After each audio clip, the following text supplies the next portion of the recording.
This segment of the Bass, Kayak, and Beers podcast is supported in part by Douglas Outdoors, serious rods for serious anglers. Go to douglasoutdoors.com and check out their new lineup of Era rods that retail under $100. Norsk Lithium, the lithium battery that you need is just a click away.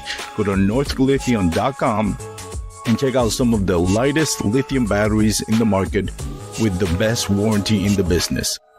Mariner Sales, located in the heart of the DFW Metroplex, Mariner Sales has the largest inventory of kayak and kayak accessories in North Texas. You can also shop online at marinersales.com.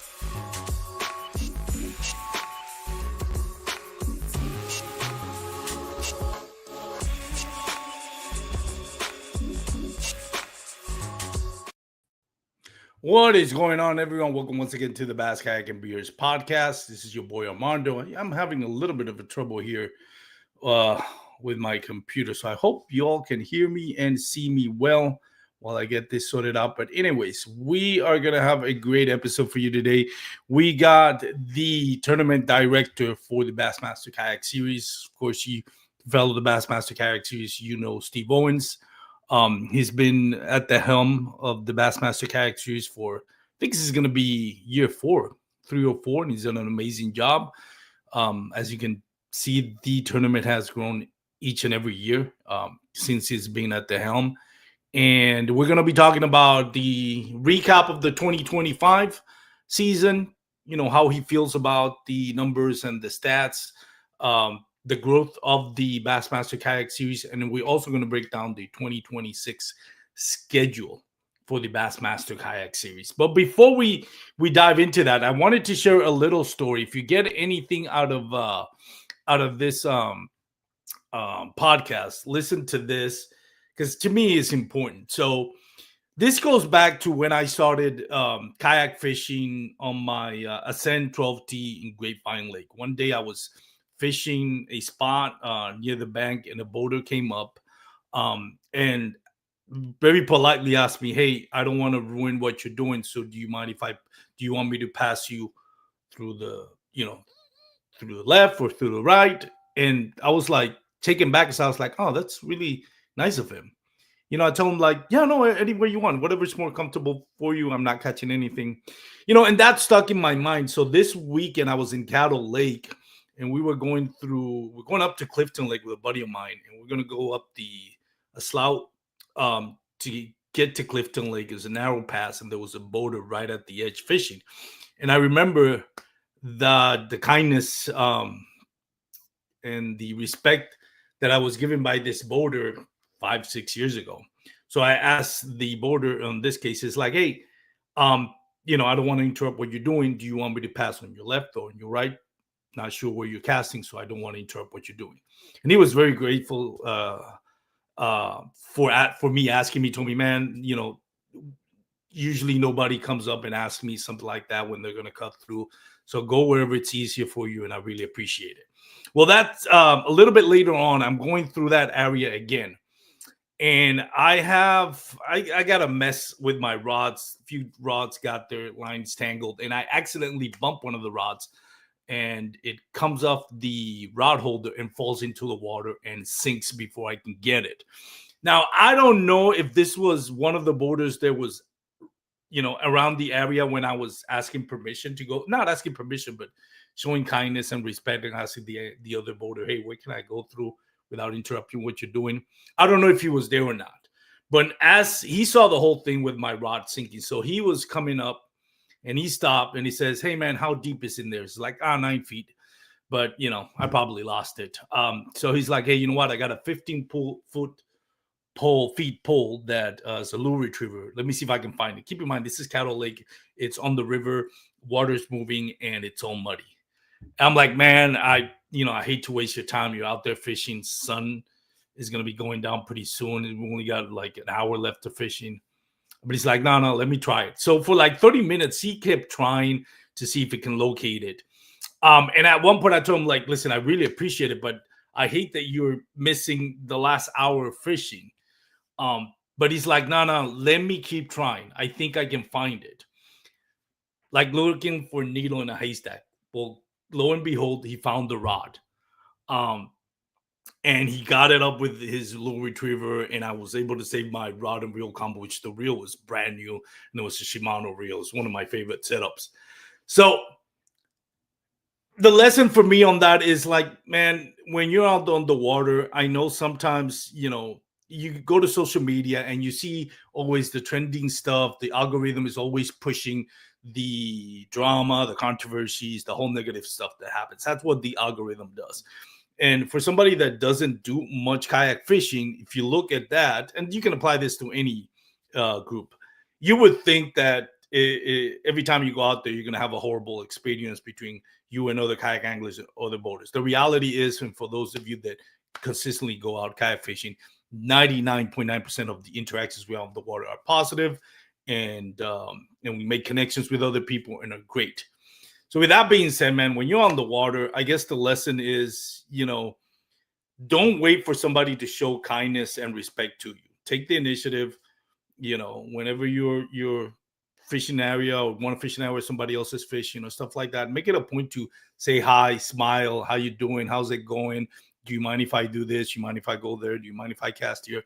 99% of the time it's going to be a positive interaction. So I wanted to share that story with you. It was a pretty good story. I am sending that gentleman, I got his address, so I'm sending a couple of stuff from Dark Horse Tackle to him and show just being grateful for what he did. His name is Clayton Fry. So if anybody of you know him, he lives down there by Cattle Lake. I don't know if it's the Louisiana side or the Texas side, but Clayton Fry, if you at any point come up across this podcast, thank you so much for what you did. Without further ado, let's bring in our guest for the day, Mr. Steve Owens. Steve, how you doing, man? Pretty good, man. What about you? Pretty good. Thank you so much for taking the time to come up to the podcast. I know it's you're a very, very busy person, so I always appreciate you taking the time and coming up to the podcast and talk about all the things of the Bassmaster kayak series that we got going on. Yeah, I appreciate it, man. This is it's what I do for a living. We're all buddies and pals and travel people and all that, so I don't mind it at all. I'm really glad to be able to spend the evenings doing this with somebody. So How busy does it get for you during this time of the year?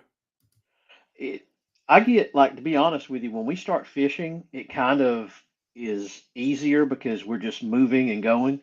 But then when it slows down is when it's more busy. Reason being is because I run Georgia and Tennessee Bass Nation too, so you have to keep that sponsor engagement because it's harder every year to do that. When it comes to Bassmaster, we've got a sales team, so they handle that, and so I stay pretty busy. Me and Daniel trying to get everything ready for Georgia and Tennessee.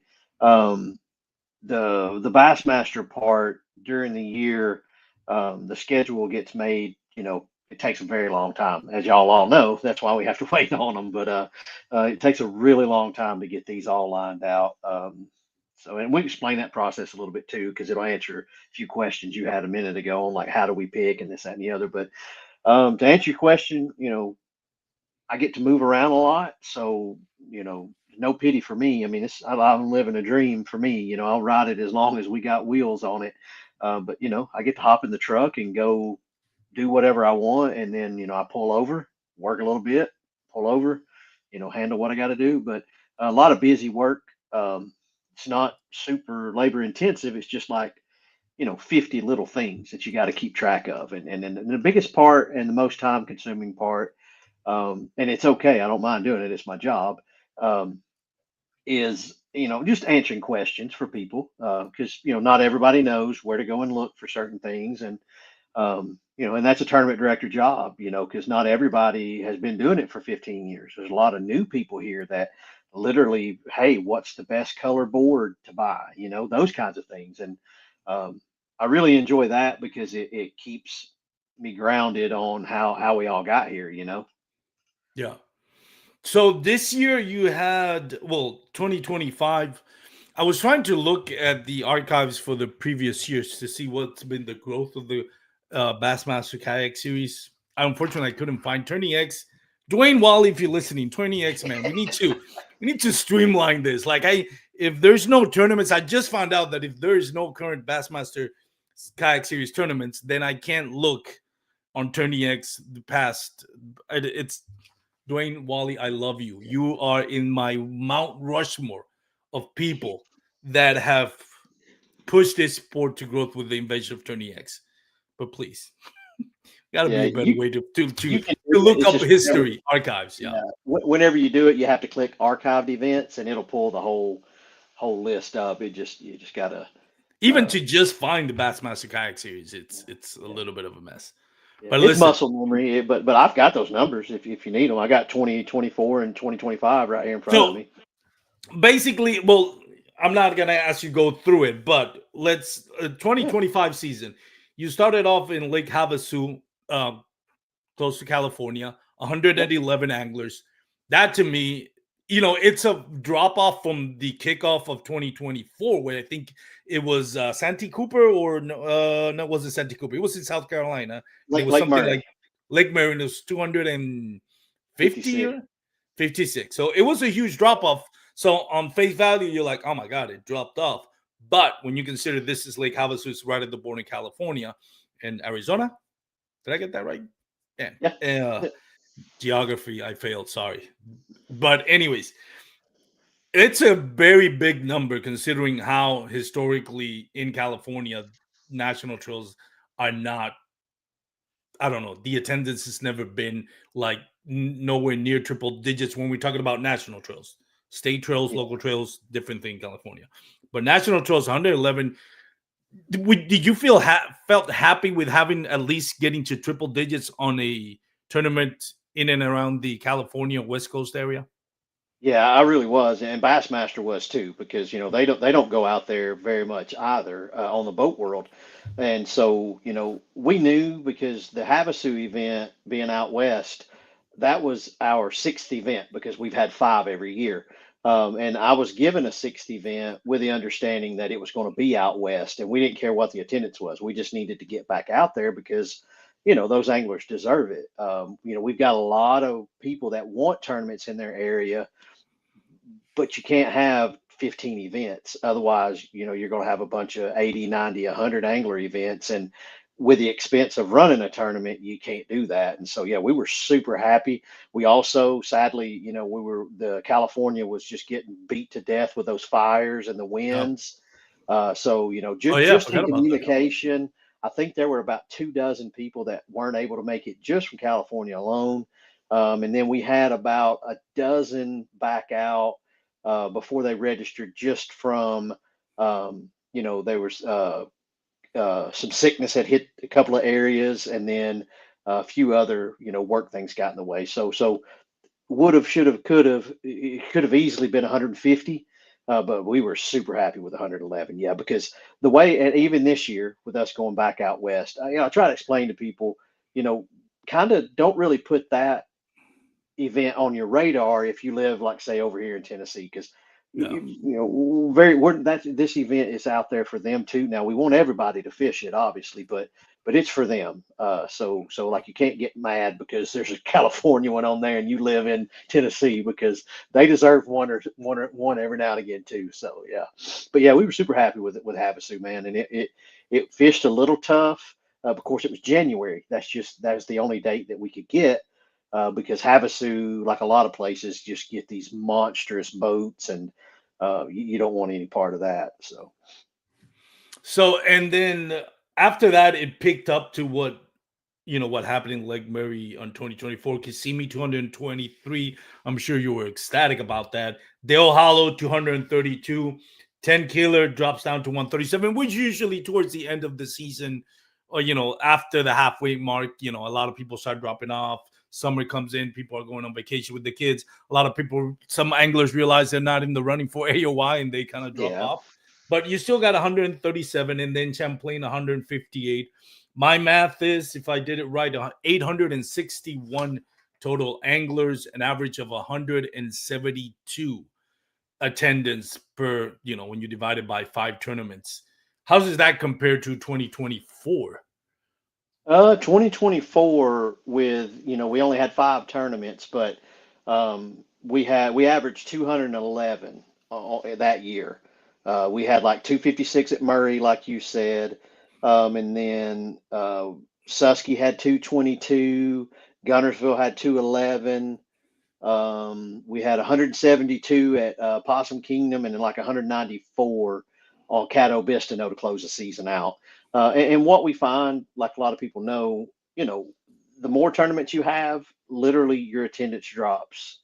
It just Yeah. does because here's the thing: if we've got 7 tournaments, and let's say we're just talk about you're in Texas, so I'm gonna fish Mm. Caddo Bistino, I'm gonna fish Fork, I'm gonna fish another one, and then I've got Lake Pickwick in Tennessee on my radar. I'm going, but now you've already got your 3 in. Later in the year comes, you're tired. You're like, man, I'm not going to Pickwick, you know, and so you got to be careful of that because if you make too many events, then you're just opening the door for something to happen to where anglers can't make it. But with those 5 events, we had 1,055 anglers, and that was in 2024. And then in this last year in 2025, we had 1,000 anglers. So I thought it was 861. Did I did my math wrong? I don't know. I've Was got it? Were you counting give the it championship?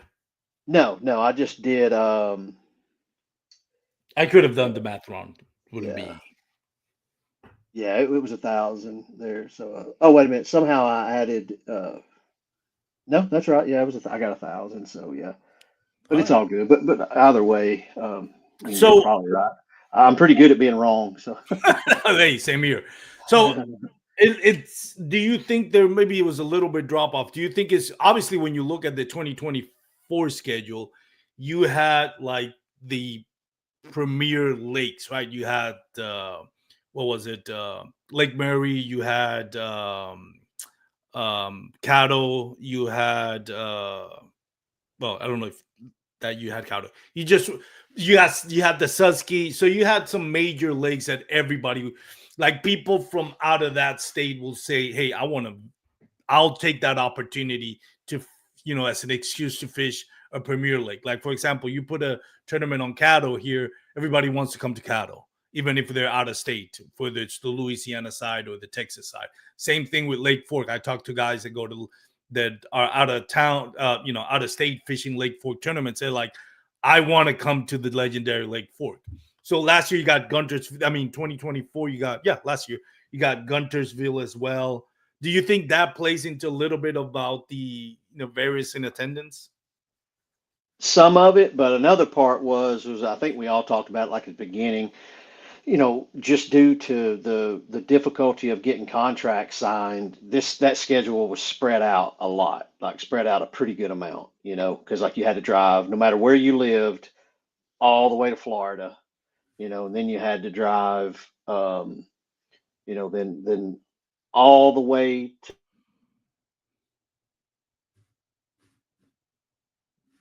Steve, are you there? Did I lost a Steve? lot of people. Yeah, Oh, sorry. so yeah, it was spread out pretty good. I think that was the biggest thing, and the economy. We've seen, money is not as free as it was. And then just Wait a overall minute. Was it across, free before? I'm just joking. not as plentiful for some Yeah. people. It's never been plentiful for me, but big thing is Armando is we've seen it. I'm talking about from retail to every tournament series in the country.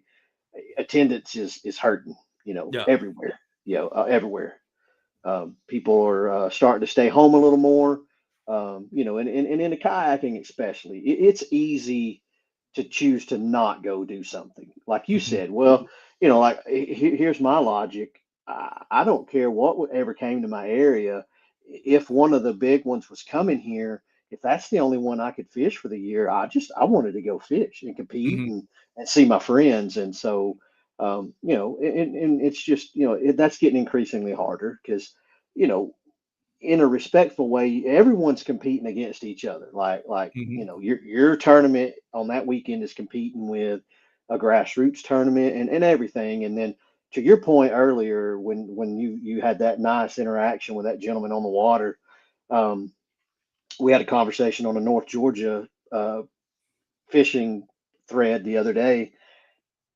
Social media, it just puts you in a bad mood, and you're like, screw this, I'm Yeah. not gonna go fish that. And it's all Yeah. because it's social media. I mean, if you just, and that hurts us all. It just Yeah. makes it where you just took the joy out of a tournament that's nowhere even near time to go get ready for yet. You already made your mind up. You already let the devil or whatever take your joy, and what you do. And it's hard. It's hard to turn it off. It really is. It really is hard to turn it off because, we're a small community. So I still hear the things like everybody else does. And it's hard for me to keep a good mindset.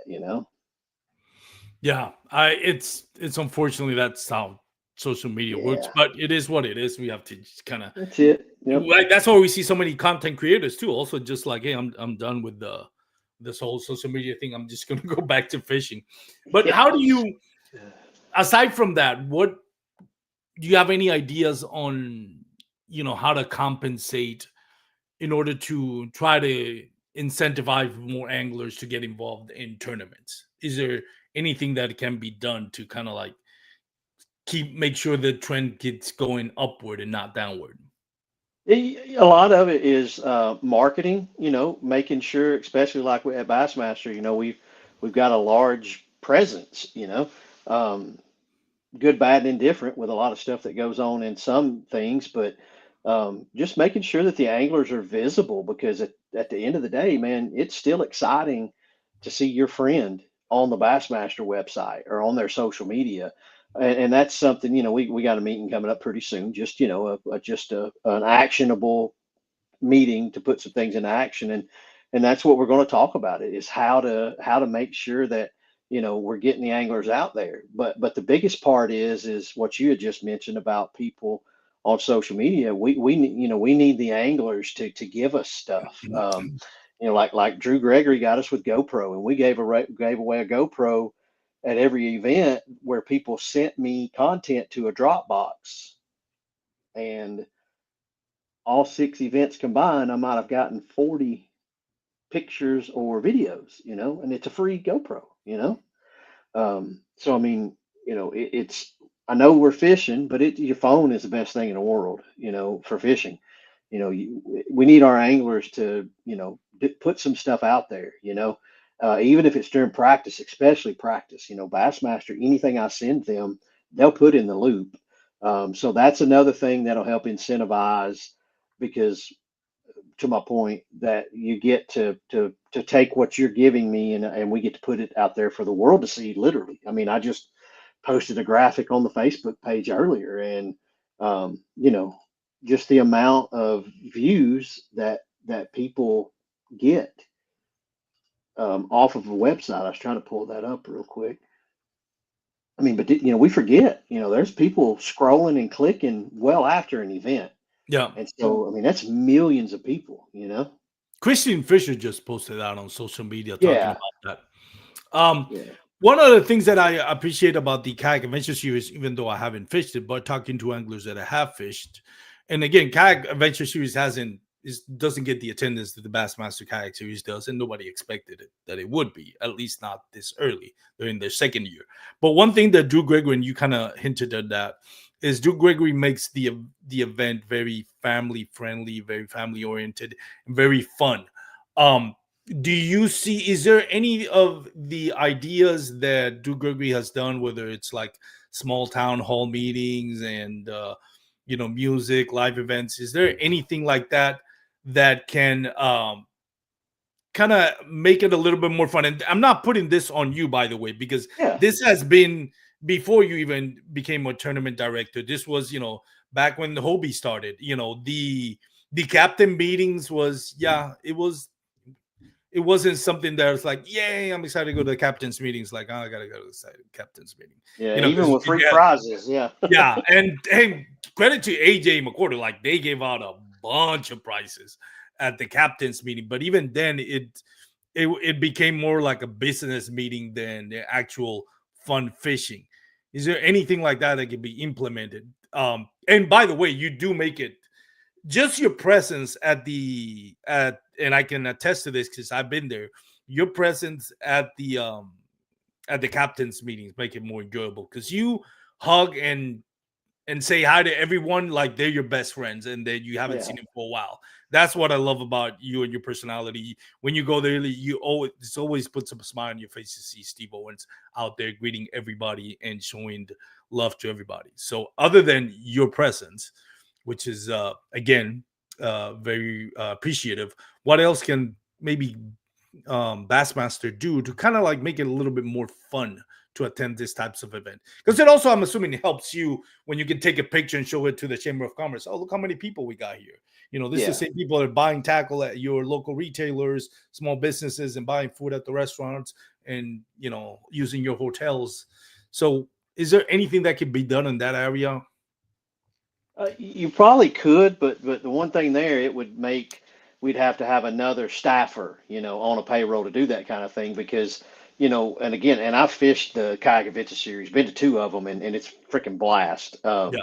And here's the thing: when you're fishing, and this is something we talked about, on other podcasts, and um, when you're fishing a Bassmaster event, you're there to fish a Hmm. professional level tournament for upwards of $10,000 first place every time. Yep. That's what we're there for. We still want it to be full of camaraderie and fun, but at the same time, you're not ever going to be able to have both. You're just not. I've been to the college events, the elites and stuff like that. That's a different animal because again, they've got 25 people there running a tournament, and sponsors just throwing stuff at them. Um, and but even then, I mean, if you're an angler, I've watched, dude, they're there. They grab a swag bag and then they're right to the fishing.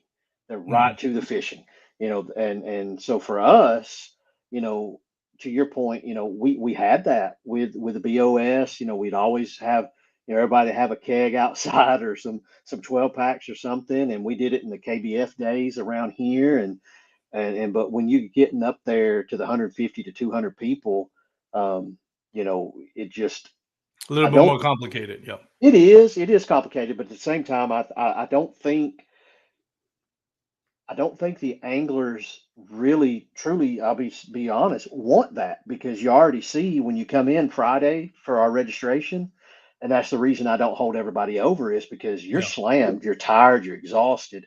You want to grab a slice of pizza and a drink and go right back to your house and shower and rig. So, if we had it where we could do something like that on a Thursday, which is, we do the optional meet and greet, and which again, I hated to cut you short on the Havasu one, but we ran along there and everybody was in there having a good Yeah. time. But yeah, and so yeah, but I think I don't, you want it to be a good time and camaraderie, but there again, it takes time to do that, and Yep. and that's what makes Drew so unique and good is that it's marketed that way. It's like, hey guys, we're still going to be serious about fishing, but it's more about not more about, but it equally is about the hanging out and the camaraderie and making it a spectacle, because him and Jake do a phenomenal job with that. It's really fun. Yeah, if you haven't, if any, for those out there watching and listening, if you haven't checked out the Kayak Adventure Series, you definitely check it out if it comes near, or if you have the time to travel to your nearest tournament stop, go check it out. Also, the Bassmaster Kayak Series, of course. Yeah, and Um, the team kayak series schedules out yeah, too. Team Kayak Series too. That was a lot of Yeah. fun. Last 2 weeks ago, we had Abby Abondanza and Jody Quinn talk about it, Yeah. and they brought up some interesting um, things about the Bassmaster kayaks in a positive way that we'll touch on Mhm. in a bit. But overall, 2025, were you how on a scale of 1 to 10, for example, how happy are you about the results and both on and off the water with the 2025 schedule? I was really, really happy with it, especially as I said, as spread out as it had to be. I was super happy with it. There wasn't an event that I was disappointed in attendance, and like I'm the worst. You ask me how many people are going to be at Caddo Bistano, I'll say 130. There'll be 210. I can never guess it. But yeah, I was super happy with it. I feel like all the anglers did a pretty good job. I mean, the only issues we had were normal penalty kind of stuff that just happens to people. We didn't have anything crazy happen. And there again, we do everything we can to safeguard a tournament to where you're fishing against people fishing cleanly. We can't do it alone. Like Joe Drowns just said there, it does take a village. I mean, we need anglers to, if they see something, to report it, like we talked about. I mean, we can't stand snitching. We hate snitching, but you're not snitching if you're trying to make certain that people fishing for, $10,000 first place potentially are fishing with people on the up and up. Yeah. Yeah, it's cheating everyone out of their money. Then unfortunately, that has happened. Yeah. Um, and And it can't it's just unfortunate be a because it word of makes mouth thing. We need the yeah. proof. We need the hard evidence so that we can penalize what needs to happen. So yeah, And unfortunately, that's what makes the headlines on social media, but not enough about the positive and connections we made, lifelong connections, sometimes friendships and all that we make. That's really what makes it enjoyable. Speaking of that, I wasn't planning on going into that, but what measures do you feel like could be or have been implemented to kind of minimize, you know, especially with now the use of technology and AI? It wasn't on the Bassmaster kayak series, by the way. It was on the uh native big bass power the hour where native. somebody Oh, that stole was the something. picture. Somebody's cropped or stole a picture from the Toledo Bend event, which was the big bass 26-incher, and then photoshopped it into his tourney exhibition. Stupidest thing I've ever seen in my life. It was embarrassing, it was ridiculous. I but it does bring, as stupid as that photo looked and the idea of it. And I'm not gonna keep talking about it, that how about how stupid it was. But as AI and technology gets improves, and what measures can tournament directors take to kind of avoid that? When you look at the pictures of it's not just, hey, does that fish look like it's a duplicate fish, or the board looks I don't know, modified, or the cut tail or stuff like that. There's also the metadata on the picture, where it was taken, the location, the time, so you can see if it was within the time frame and within the eligible waters. All that can now kind of be corrupted. What measures can tournament directors take to kind of like red flag those things and make sure that with the new advances in AI and all that can still be as accurate as it can be to avoid cheating? Yeah, those things are obviously. I was talking to a guy today or the other day that does website stuff, and he's a brain. It's his language.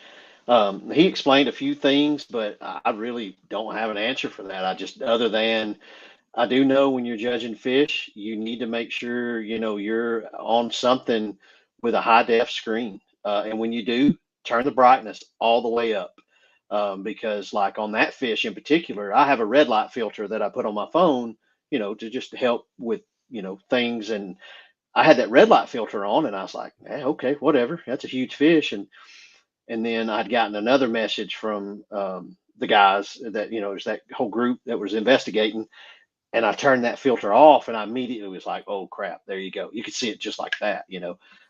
That's one of the things you can just make sure that everything that we do currently is not doesn't fall in the category of being complacent with it.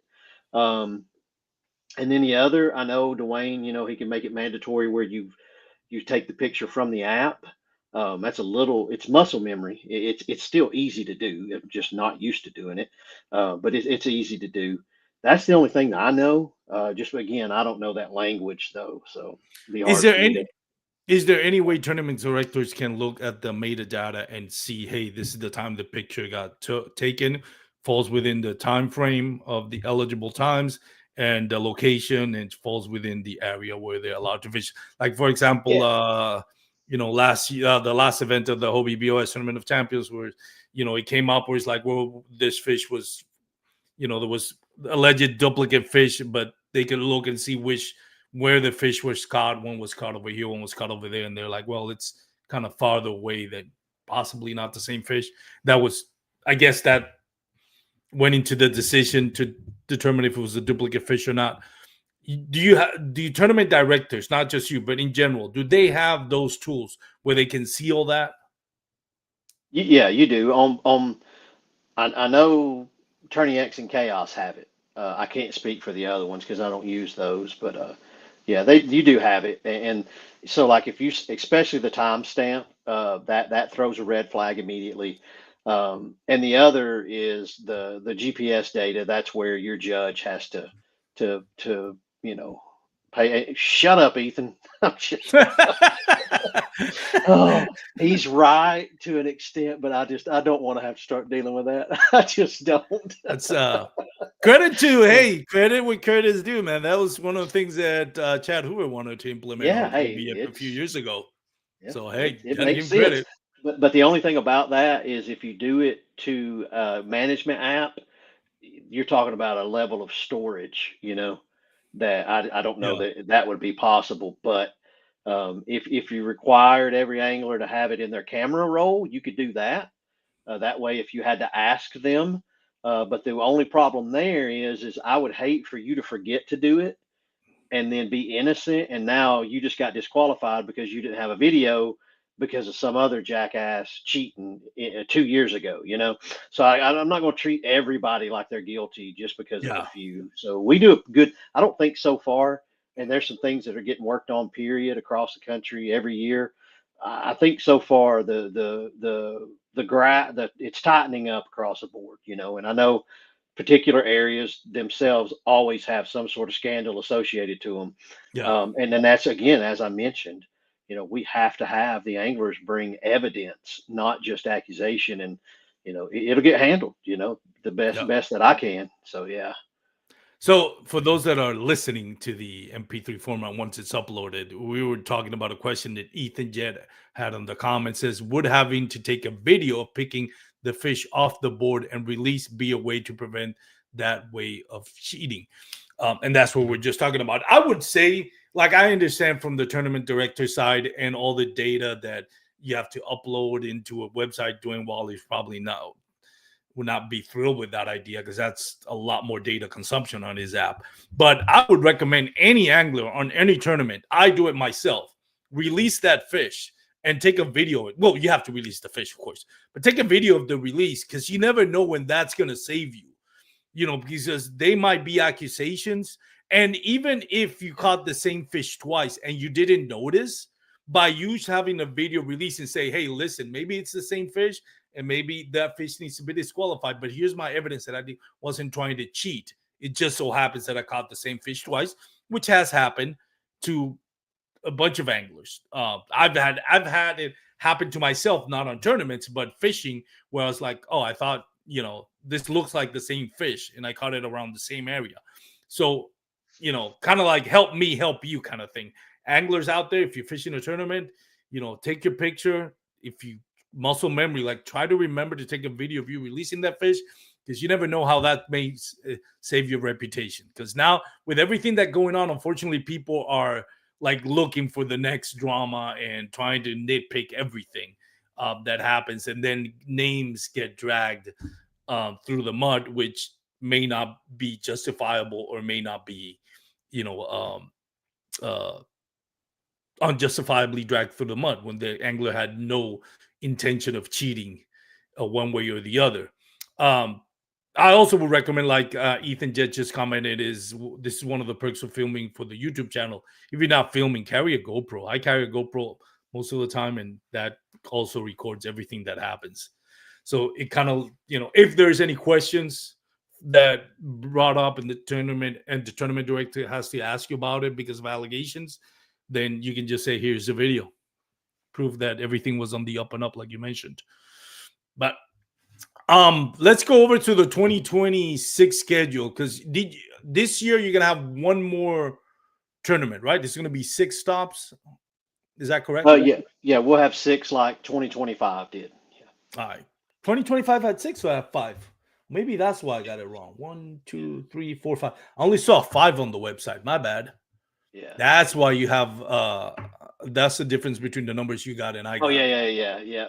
I don't think you probably counted Possum Kingdom, maybe. That's the only one you didn't mention that I think. So yeah. Oh, but that was the championship though, right? No, it was actually a regular event. It got canceled due to wind. One day got canceled, I believe. Oh, okay. So that's why I didn't. So Glad you correct me on that because I was doing the math. Like, no, I thought I had the math right, but I guess on the website it doesn't come. The Possum Kingdom event doesn't come up. I'm Um, sorry. And this year we did have six though, and that was where we had 1,000 people. Yeah, okay, it so was perfect. six. So Yeah, glad yeah, we got that yeah. It's all good. So squared yeah, off. So, yeah. We had anyways, Havasu, Kissimmee, Del Hollow, Ten Killer, Champlain, Toledo Bend. I don't think you mentioned Champlain. yeah, I mentioned Champlain. Toledo Okay. Bend is the one that I missed. Yeah, this My last one. Yeah, apologies. gotcha. Toledo That's Bend is the one that I missed. You're right. yeah. All right. So going into the 2026 season, um, let me share the screen right here because we can look at the schedule. Share screen. All right, so we're gonna start off the season back this time. Well, back again, not California, but Florida.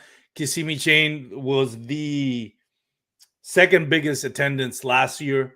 Um, I'm sure you're happy to go back to Kissimmee Chain. It's always produced. It's one of those lakes where everybody from around the southeast area will go to Kissimmee to fish that lake just because it's Kissimmee chain of lakes.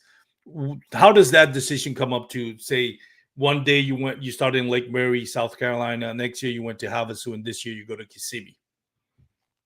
Um, the Havasu, like it literally, the Kissimmee Chain was the season opener last year, Yeah. and then I was able to get the sixth event, and Oh, was so it we Havasu tried. last year? Well, it was. I'm getting, but it wasn't to Oh, begin with. So, okay. so my decision was to start Florida first because I My bad. wanted to go to Havasu in March, right after the championship. But that weekend was booked, so I had to go to January. So that's the reason January was the season opener. Havasu was the season opener last year in January. So, to answer your question about this one, we compare it to Santee Coo or to Lake Murray.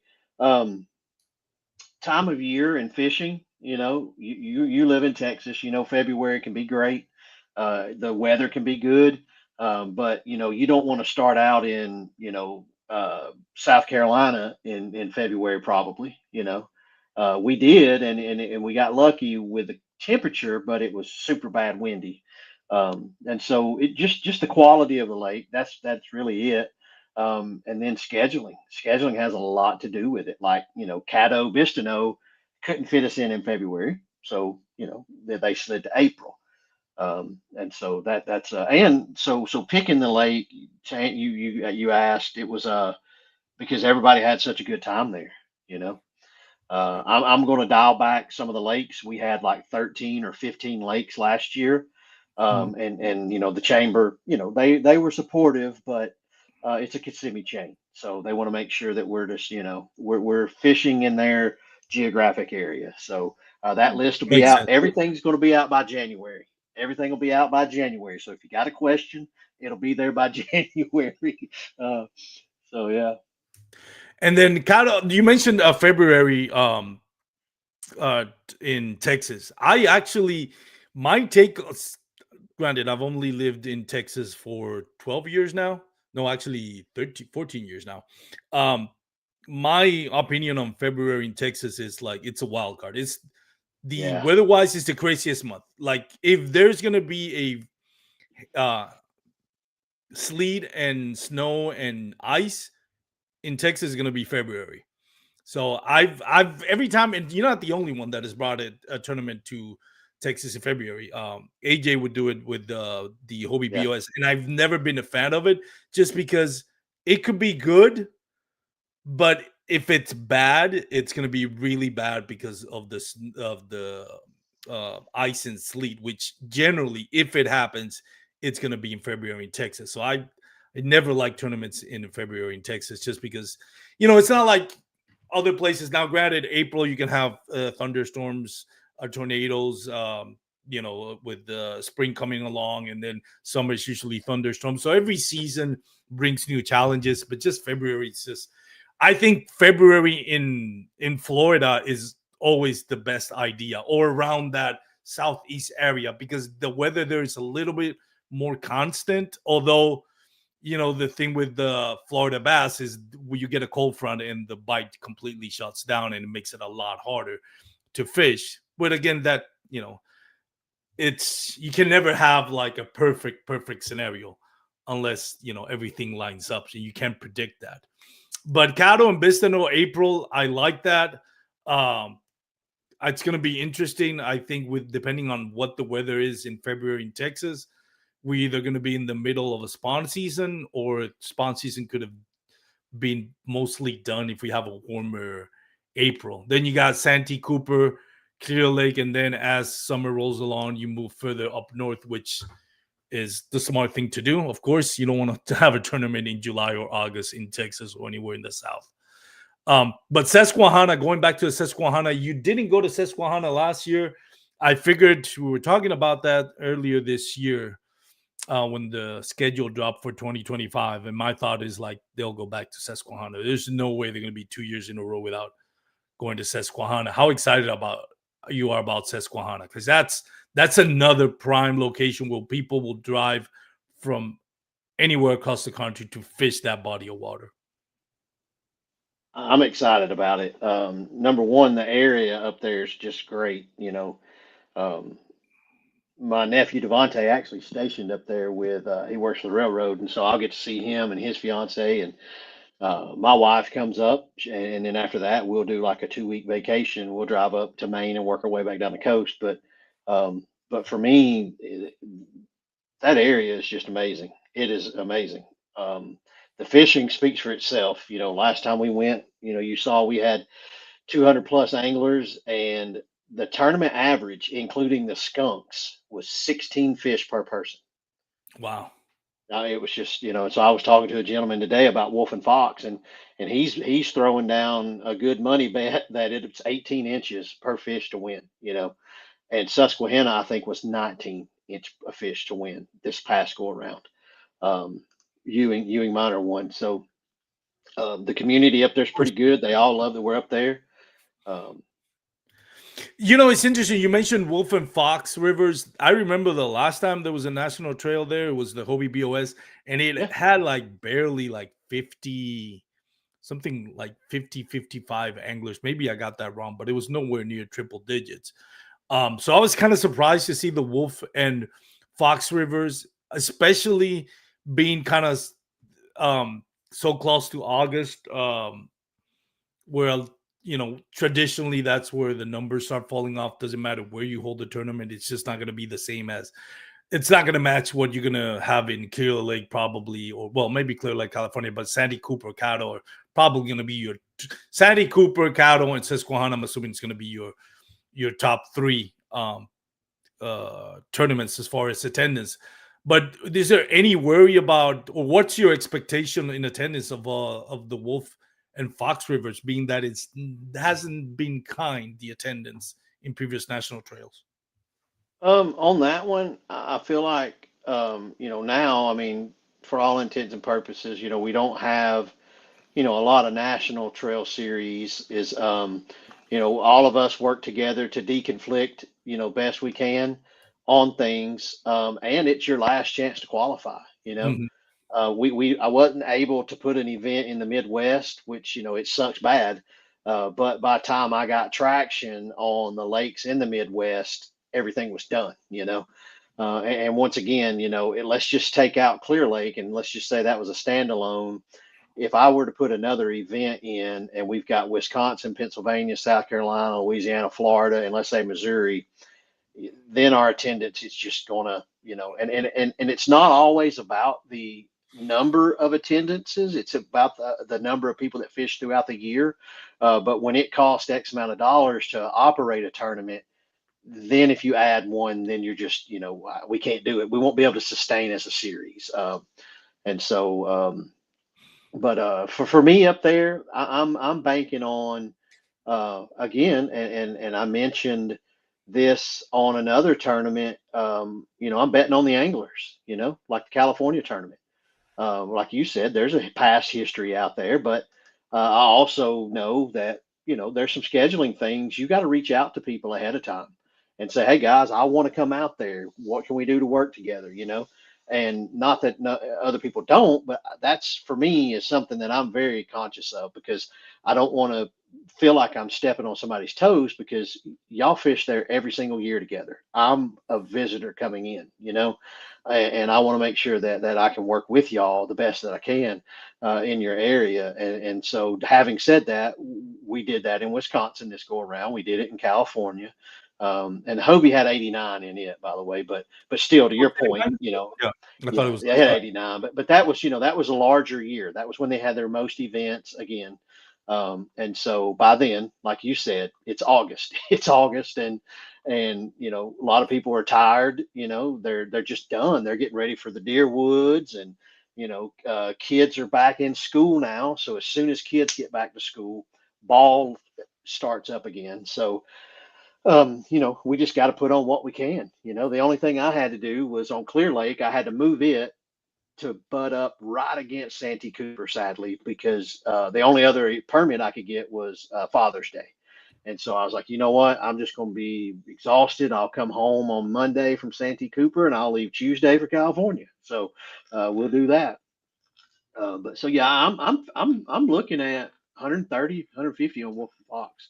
We'll add. I believe we're going to have a little bit more water than the BOS did up there. Talking to some of the locals, and that way, you know, maybe we can get that worked out.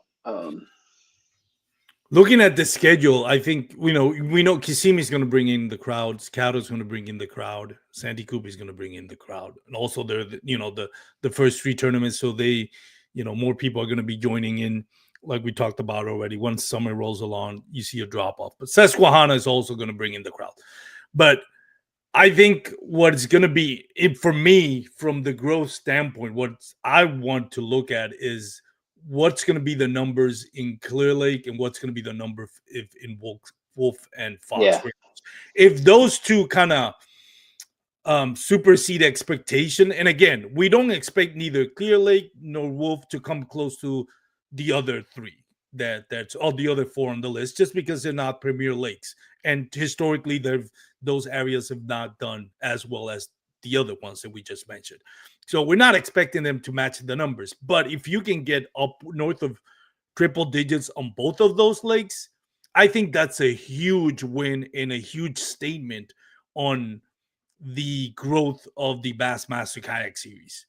Because yeah, I, or I not believe, necessarily even growth, the sustainability of it. I yeah, think exactly, is a good word. exactly. Sustainability. Yeah, That's going to be interesting. If you get like you mentioned, 130 on either Clear Lake or Wolf or both of them, that bodes very, very, very well for the sustainability.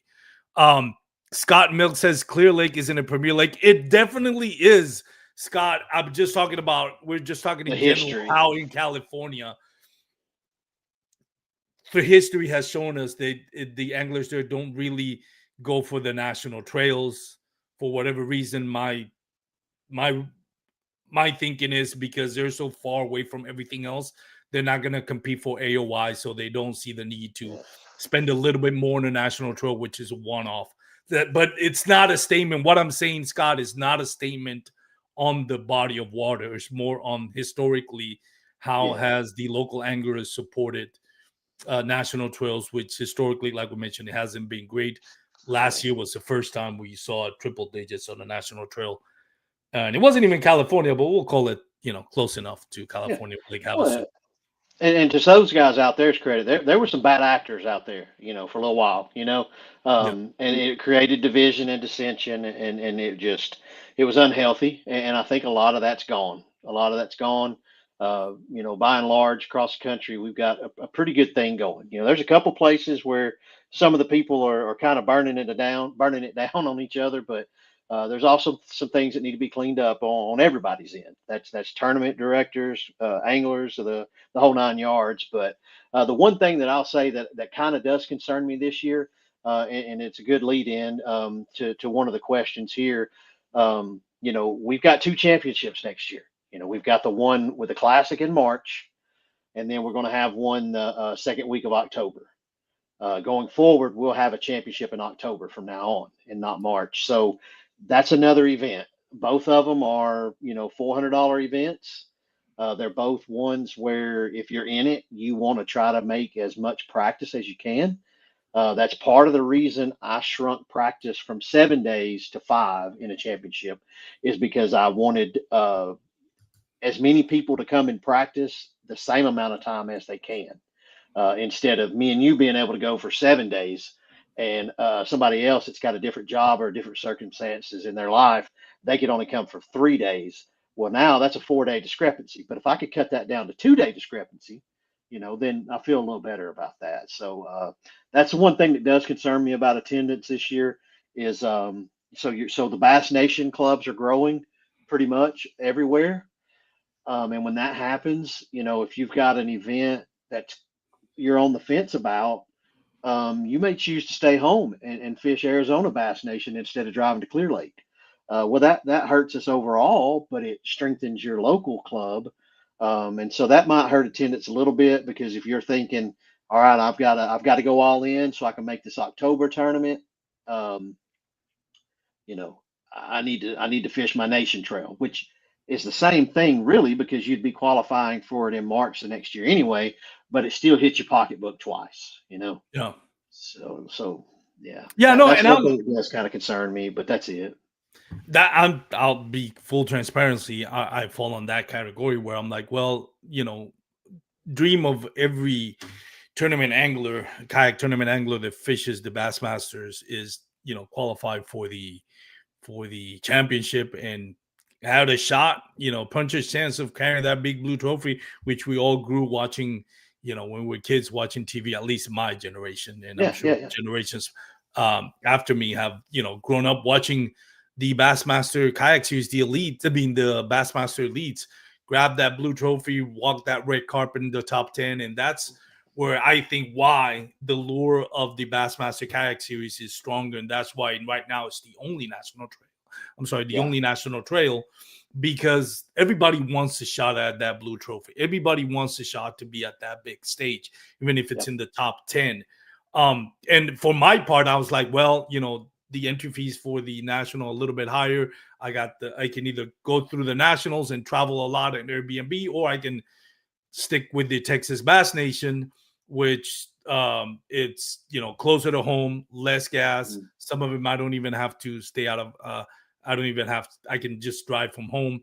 So I fall into that category as well, and I kind of understand it. That being said, Abi Amondanza and Jody Quinn were here 2 weeks ago, and their take on will Bassmaster Kayak Series ever have an elite series? And depending on who you ask, Jody or Abby, they were like within the next 2 or 5 years that might happen. Do you feel that that's something that's attainable in the next 5 years? I do. But again, what I mentioned earlier so real quick, let me add something too about us Yeah, go moving the ahead. championship away from the stage. That's going away anyway, because as you all saw last year, the Bassmaster Classic on TV just went for so long.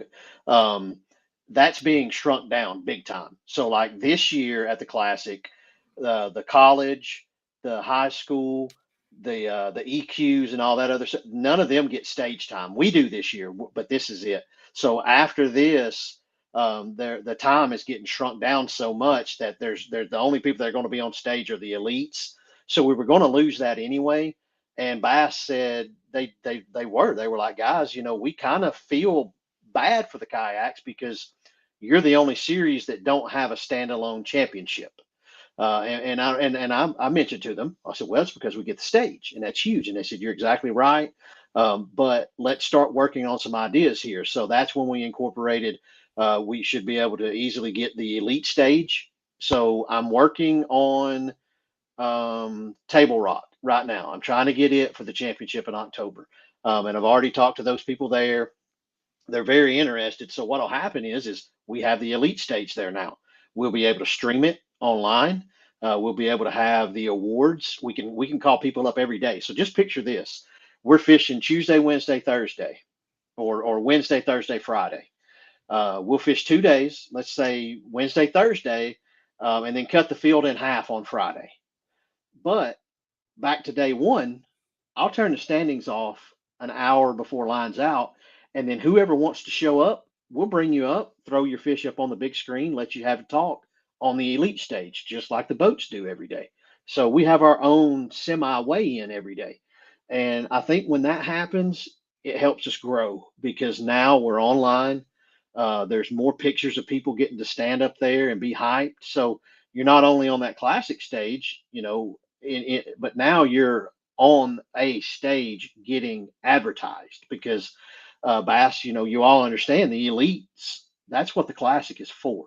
You know, it's for the elites, and we were able to be added as a small part of it for some years, but with TV time getting cut down, that was going away. So that's where that decision come from. I'm going to miss it, but because I love going to the classic, and it seemed like that brought a ton of kayakers to the classic. Yeah. But now you're still free to travel there. You just won't have to spend all kinds of money on Airbnb and stuff like that because you're not fishing for a week. But we're just going to do it together. And so to answer your question about an elite series, yeah, but we need people like, you see Abby and Jody and Christine and Louis Delgado and Greg Blanchard and Obady Williams, and they're putting content out there because across the board, anglers in the big boat world, if you'll look, um, those Kevin Van Dam type anglers, I know he's retired, but all of the top anglers that you see now, you get past about five of them on MLF and Bass and NFPL or whatever it is. You see a lot of those guys get up there with jerseys that don't have those logos on them anymore. Hmm. They're losing those sponsors because with big investment groups buying all these bait and tackle companies, if you've got five tackle companies out there and me and you come along and buy all five of them to put them under our umbrella, well, now we don't need seven kayakers or seven fishermen per brand. That's 35 people. We only need five. Let's get five and pay them really well. So now there's 30 people lost their sponsorships, and it's happening everywhere. But working with Dugout Bait and Tackle through purchasing and all of that, I get to talk to all the reps. They're putting product and support behind content creators, and I don't mean the booty short wearing dudes or nothing like that. I mean it's people who are putting out real content. They are watching it, and there's people that'll get on here and talk about how to do it. Wesley Gray did an amazing job on KBN one time explaining what it takes to get yourself out there. And it's harder for kayakers because we're working people. Not many of us do this for a living, so it's hard. So you got to have that commitment. When it sucks, you got to still do it. And so, but yeah, we can have it. We just got to have our anglers keep getting that content out there. I feel like right now we have enough anglers that if we wanted to do a 25 angler elite series, $5,000 per tournament, you got to fish all of them. I think we could do that. I do for a couple of years, but we just have to, when we go to our sponsors with it, it needs to be something that they'll buy into because you don't want to just be fishing for your own money all the time. Yeah. And so And far, that other than Hoover, that's the only one that's kind of broke the pay extra on top of stuff, and that's hard to do. yeah, and I think one of the things that can help, it used to be when this all started off, we were like, oh, if it can be televised. Now TV's kind of gone away. Now it's all the streaming services. Um, the best example that I can find of this is I used to, well, I still do. I used to do a lot of mountain biking, and one of the things that I used to watch a lot was on the Red Bull channel. They have the same kind of format that we have on kayak fishing on mountain biking. It was the downhill mountain bikes, and it was, granted, that's more adrenaline rush, excited. But what they would do is they would go live the whole weekend, and it was the same thing. It was a 2-day event. They run down the mountains. There's cameras everywhere, and they go live with every one of them, and then they start dropping off as far as like the standings goes, and then I don't know, it was like the top 10 or top 5 go for the championship on day 2, and then they would get restreamed on the highlights on the next day, and it was really popular in Red Bull TV. Now, granted, that's a streaming service, but I think at some point that is something that can be, whether it's an elite series or not, but thinking about the elite series, right? Like when you talk about selling it to sponsors, getting boats out there, or maybe finding a way. It's hard to do with some of those lakes that don't have a lot of um, cell signal to record and live stream. You can't have a a camera guy like you have on a boat, right, standing behind on the back of your kayak recording everything. Um, but if there is a way to invest in, maybe if you get a smaller field of elites, and then you can invest in not renting out a couple of guides and camera guys, and not having to have like one boat for one camera guy for every angler that's out there, and it can be live streamed to the Bassmaster website. And at some point, I made this comment last week, I think people are going to be more interested. It is more appealing to me from a viewership standpoint, watching an angler struggle with his kayak to land a big fish and getting into those areas where boats can't go. Especially now with also kayak anglers not that um, heavy on forward-facing sonar. They're mostly fishing in creeks like Drew Gregory and some of those other anglers, which makes it a little bit more extreme, makes it a bit more interesting. The panoramic shots are more interesting. You're not watching a boat in the middle of the lake yo-yoing a bait fish. No hate on that, but that's the reality of what we watch on TV when we watch the Bassmaster Elites. We're in your kayak and, watch a kayak angler go through this beautiful scenery and try to figure it out on this laydown, on stuff like that, just going by sheer instinct. Do you think that's something that could be come along, in the next few years, where it can be live streamed? Um, that would be it can, but again, so let's just say if we got the 25 people I was talking about, well, now you need, you got to have the media truck like Bassmaster has, and Yeah, that's what's super expensive because, yeah. Steve Fields had some great ideas on streaming, several years ago, but you got to have that truck, and that's expensive, and having that on each one. So the plan last year was for, let's just say we were on Kissimmee. Either the week before or the week after, we needed to butt up against an elite event or a college event, one or the other. And they would either come early and let us use the truck and the stage, or or they would stick around and let us use the truck or the stage. But again, you saw how hard it was to get the schedule together. So right now we have not been able to overlap those. Otherwise, we would have already had the stage and the media truck. Now I've already started on 2027. I'm gonna work with the guys at Bassmaster. I'm gonna try to do that next year. So for instance, for an example, if they were on Gunnersville, we can't be on there practicing while they're running their event, and we don't want to be running our event while they're on there practicing, obviously. So Mhm. what we would do would slide down to, let's just say, Wilson and Wheeler Lakes, those two lakes. And then when Bassmaster was done, they would just drive right down the road for us. And during our first couple of days of practice, we'll get some love on the Bassmaster Elite on Gunnersville. And then starting on Monday, they'll be in town. And then come Friday registration, we'll have the media truck there and the stage for Friday, Saturday, Sunday. And I want to work on that, because if we can do that every event, then it's cost effective for Bassmaster, and it helps us get up there, like you said, and be doing what the big boys are doing. We're on the stage, and that matters. You can't get that kind of marketing. Yeah, it's interesting how it's going to grow. There's a lot of stuff like you mentioned regarding, what makes it like affordable, or from a business standpoint, the investment versus the return of investment. Yeah. um it has to all come together, and that's not always something you're going to have control with, but it starts with the anglers supporting the trails and being present and sharing it on their social media and highlighting that, instead of the drama that sometimes goes on, which again, it's like 0.1% of the interactions that we got on the water. Mostly it's just an amazing time and amazing experience. Before I let you go, and I've had you for an hour, and I know you're a busy guy, I wanted to touch on something serious.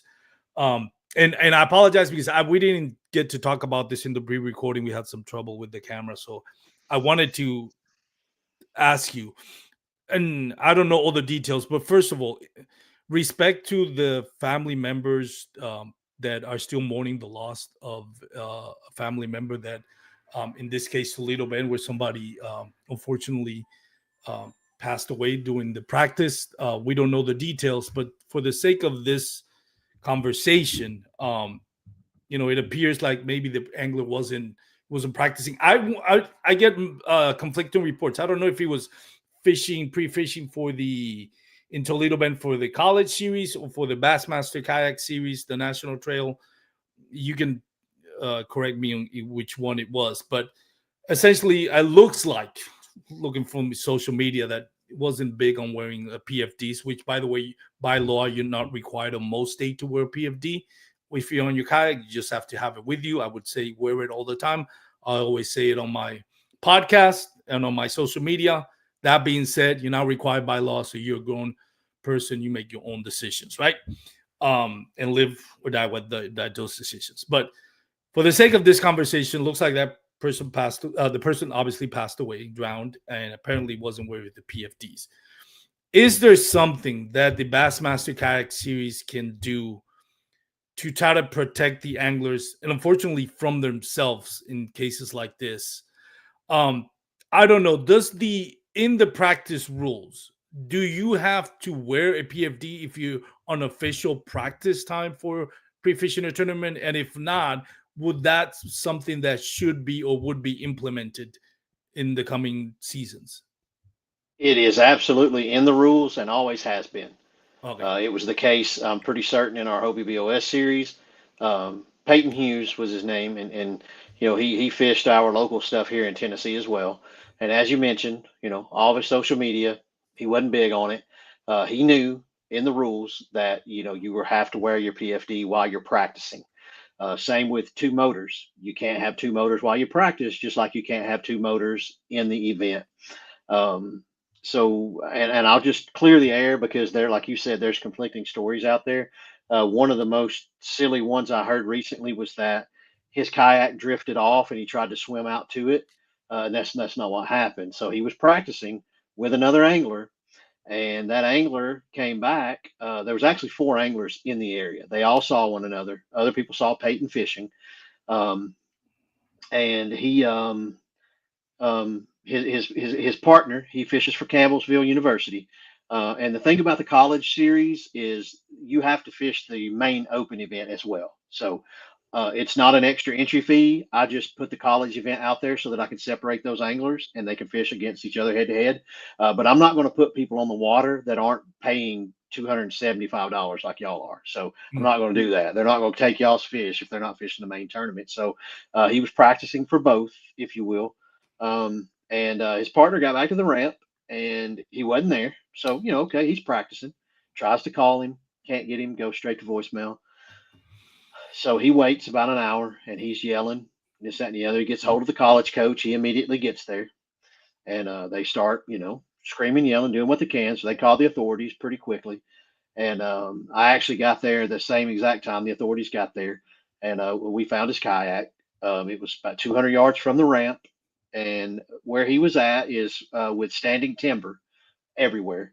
And so, best recollection the officers can give after we found him on Friday morning, because as soon as we found his kayak, first thing I did was inspect for blood, anything like that. Look for his cell phone because we couldn't get him. And then there was his PFD right there with him, but it wasn't on him obviously. And and So and avoidable. so yeah, it was in it was back. It was just right there. It was right there under his seat on the back of his native, right there behind the seat. Where he could access it very easily. And I'm going to get to another thing here in a minute. I'm going to explain mentality to you after we're done with this, but real quick, I'll wrap it up. Don't want to keep going on about a bad situation, but Yeah. so after they recovered him, we were talking to the officials there, and it appears he was standing and or would somehow or another he hit his head. And so just picture you're fishing standing timber, and you're floating around. Um, and you hit something and it rocks you, it's easy to fall out, and that seems to be what happened. and you know, hit his head on something, and that was just it. So yeah. I think people did you wanted to touch on something else. Go ahead. I'm sorry. I Oh, didn't and want to so interrupt. so not. I'm talking about like a week later, maybe yeah, week or two later. Me and Sassy Dan and AJ McWhirter are fishing one of AJ's home lakes, and a guy paddles up to us, and we're talking to him, and he realizes who we are, and we're carrying on, and he fishes stuff um, that we know him, and there he is. I said, man, I said, I just got to say, I said, here we are, we just lost Peyton, and where you don't have PFD. He's like, oh, I've got two of them in the front hatch, and I was like, and I went in a little bit. And I said, well, yeah, but that front hatch, if it flips, are you gonna get in there and take it and put it on and then oh no, it's all good. I always got it and this that and, that. And he just kept changing. And I about three times I mentioned it and he just kept deflecting, and I was just like, man, what do you do? You know, what do you do? So having said that, to answer your question, it is in the rules. That's the only thing I think you can do. When tragedy happens like this, we all sit back and wonder, what can we do? What can we do? What can we do? And we look for some sort of fix or an apparatus to apply to something to fix it, and there's just not one. It's personal accountability. If you see an angler without that PFD, I'm not the first person you contact. You contact that angler and say, "Bud, you need your PFD on," you know, because you're talking about someone's life. It's not your responsibility. Let's just say that you should take care of your own life. But I would hate to go to bed knowing that I didn't say, Armando, put your PFD on. And if you tell me to piss off, then call the tournament director, you know, and then I'll contact them.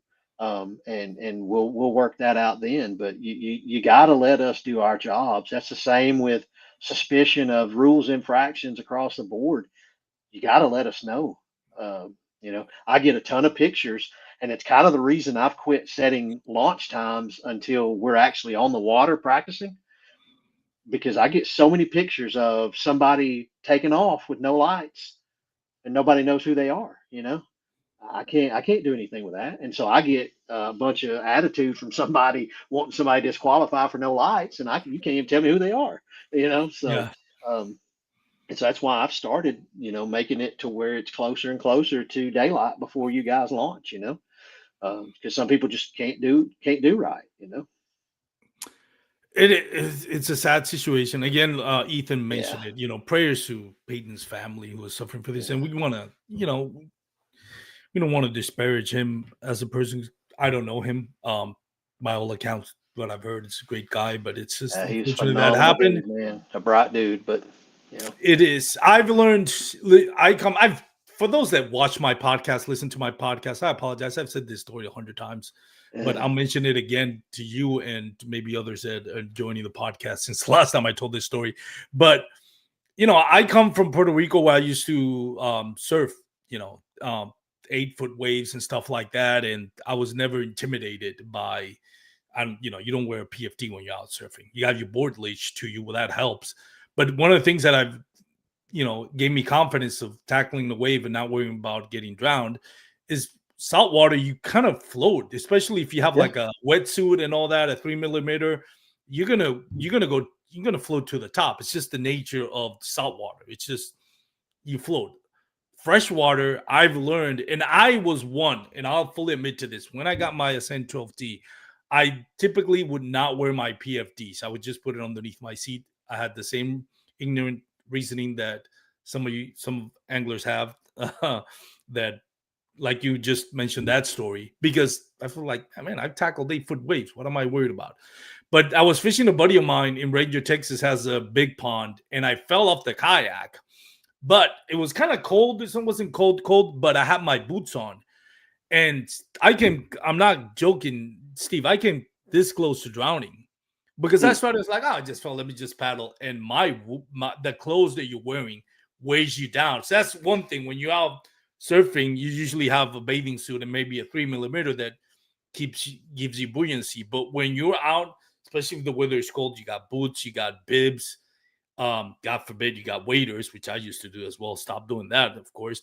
um that you're not gonna it's not the same to go out swimming on a lake with your bathing suit on than swimming with full clothes, shirts, pants, boots, shoes, Crocs, whatever. All of those things create drag and does not help at all with your buoyancy. So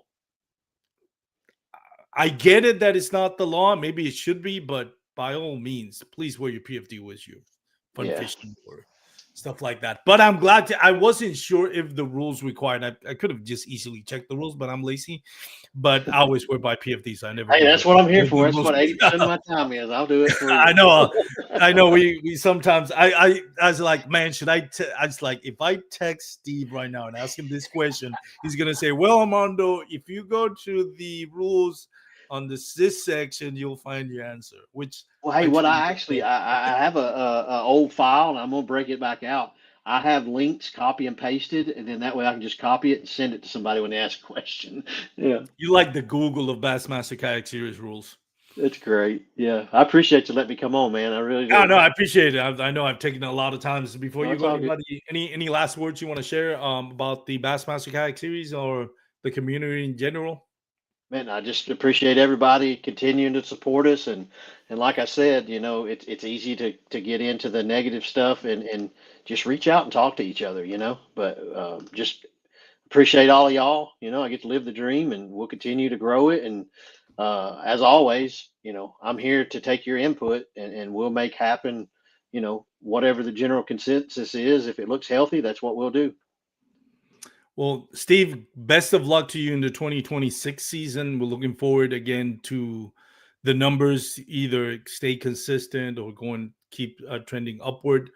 Whatever the case may be, we want success. We want to keep growing. And thank you for all your hard work and for everything that you do to keep this sport going. We truly don't know where we'd be right now as tournament national trails would be if it wasn't for the hard work that you do. So I really appreciate that. Everybody, I think, is in agreement that we all appreciate all the hard work that you do and all the crap that you have to deal with as well.